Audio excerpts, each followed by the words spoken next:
Reporter exclusive. Public sector transformation ബോർഡിൽ ചട്ടം ലംഘിച്ച് നിയമനം. വിദ്യാഭ്യാസ യോഗ്യത പരിഗണിക്കാതെ മെമ്പർ സെക്രട്ടറിയെ നിയമിച്ചത് വിവാദത്തിൽ. ബിപിടിയിലെ ജീവനക്കാരൻ കൂടിയായ ബിജു മോഹനെയാണ് വ്യവസായ വകുപ്പ് നിയമിച്ചത്.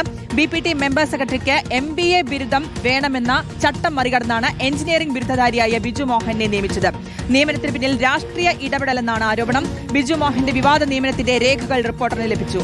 റോഷിപാലുണ്ട് വിശദാംശങ്ങൾ നൽകാൻ. റോഷിപാൽ, എങ്ങനെയാണ് ഈ MBA ബിരുദം വേണമെന്നിരിക്കെ ഇങ്ങനെ ചട്ടം മറികടന്ന ഒരു നീക്കം നടത്താൻ സാധിച്ചത്? ഇതിന് പിന്നിലെ രാഷ്ട്രീയ നീക്കം എങ്ങനെയായിരുന്നു?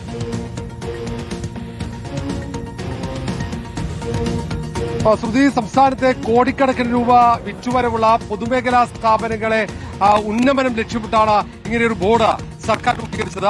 ആ ബോർഡ് അതിന്റെ നിരീക്ഷണം, അതിനൊപ്പം അതിന്റെ പ്രവർത്തനം മെച്ചപ്പെടുത്തുക എന്ന പ്രധാനപ്പെട്ട ലക്ഷ്യങ്ങളുണ്ട്. അങ്ങനെയുള്ള ബോർഡിലാണ്, ഈ പബ്ലിക് സെക്ടർ ട്രാൻസ്ഫോർമേഷൻ ബോർഡിലാണ് മെമ്പർ സെക്രട്ടറിയായി വിദ്യാഭ്യാസ യോഗ്യതയില്ലാത്ത ഒരു ഉദ്യോഗസ്ഥന് അവിടെ സ്ഥാനക്കയറ്റം നൽകിക്കൊണ്ട് നിയമനം നടത്തിയതെന്ന പരാതിയാണ് ഇപ്പോൾ ഉയർന്നത്. വ്യവസായ വകുപ്പിന് കീഴിൽ പ്രവർത്തിക്കുന്ന സ്ഥാപനമാണ്. നേരത്തെ ഈ സ്ഥാപനത്തിൽ ഏറ്റവും ഉന്നതരായ ഉദ്യോഗസ്ഥന്മാരാണ്, ഏതാണ്ട് അഡീഷണൽ സെക്രട്ടറി റാങ്കിലെങ്കിലുമുള്ള ഉദ്യോഗസ്ഥന്മാരാണ് ആ സ്ഥാപനത്തിന്റെ മെമ്പർ സെക്രട്ടറിയായി പ്രവർത്തിച്ചിട്ടുള്ളത്. പക്ഷേ UDF സർക്കാർ അധികാരത്തിലെത്തി 2 മാസം പിന്നിടുമ്പോഴേക്കും അവിടെ ചുമതല നൽകുന്നത് ബിജു മോഹൻ എന്ന ആ സ്ഥാപനത്തിലെ തന്നെ ഉദ്യോഗസ്ഥനാണ്. ആ ഉദ്യോഗസ്ഥന്റെ വിദ്യാഭ്യാസ യോഗ്യത ബിരുദം മാത്രമാണെന്ന് പറയുന്നു. മാത്രവുമല്ല, ഈ തസ്തികയിലേക്ക് ഏറ്റവും ചുരുങ്ങിയത് MBA ബിരുദം കൂടി വേണമെന്ന് പറയുന്നുണ്ട് ചട്ടം. അത് ആ സ്ഥാപനത്തിന്റെ ഭരണഘടനയിൽ പറയുന്നതാണ്. ആ ചട്ടങ്ങൾ, ഭരണഘടന എല്ലാം കാറ്റിൽ പറത്തിക്കൊണ്ടാണ് ഇങ്ങനെയൊരു ചുമതല ബിജു മോഹൻ എന്ന ആ സ്ഥാപനത്തിലെ ഉദ്യോഗസ്ഥന് നൽകിയിരിക്കുന്നത്.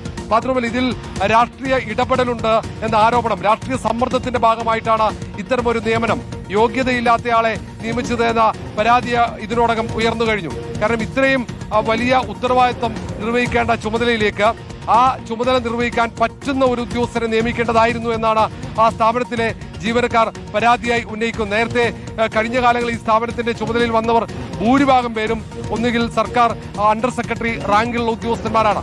ആദ്യമായിട്ടാണ് ഒരു ബിരുദം മാത്രമുള്ള ഉദ്യോഗസ്ഥന് അവിടെ ചുമതല നൽകുന്നത്. അതാകട്ടെ MBA ബിരുദവും ഈ ഉദ്യോഗസ്ഥനില്ല എന്നതാണ് പ്രധാനപ്പെട്ട കാരണം.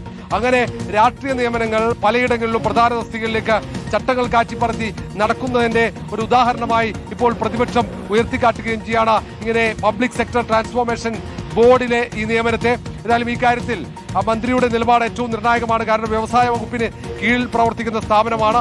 ആ സ്ഥാപനത്തിന് ഓഡിറ്റ് ചുമതലയുണ്ട്. പൊതുമേഖലാ സ്ഥാപനങ്ങളുടെ ഓഡിറ്റ് ചുമതല ഉൾപ്പെടെയുണ്ട്. ഇന്റേണൽ ഓഡിറ്റ് ഉണ്ട്. ആ സ്ഥാപനങ്ങളെ മെച്ചപ്പെടുത്താനുള്ള ഉത്തരവാദിത്തം ആ സ്ഥാപനങ്ങൾക്ക് ഫണ്ട് മാനേജ്മെന്റുമായി ബന്ധപ്പെട്ട നിർദ്ദേശങ്ങൾ, ഉപദേശങ്ങൾ നൽകാനുള്ള ചുമതലയടക്കം ഈ സ്ഥാപനത്തിനാണ്. ആ സ്ഥാപനത്തിലാണ് ഇത്തരമൊരു നിയമനം ചട്ടവിരുദ്ധമായി നടന്നിരിക്കുന്നത്. തീർച്ചയായിട്ടും. അപ്പോൾ തുടർ നീക്കങ്ങൾ ഇനി നിർണായകമാണ്. പബ്ലിക് സെക്ടർ ട്രാൻസ്ഫോർമേഷൻ ബോർഡിൽ ചട്ടം ലംഘിച്ചുള്ള നിയമനം നടന്നിരിക്കുന്നു എന്നുള്ള വാർത്തയാണ് റോഷിപാൽ റിപ്പോർട്ട് ചെയ്തത്.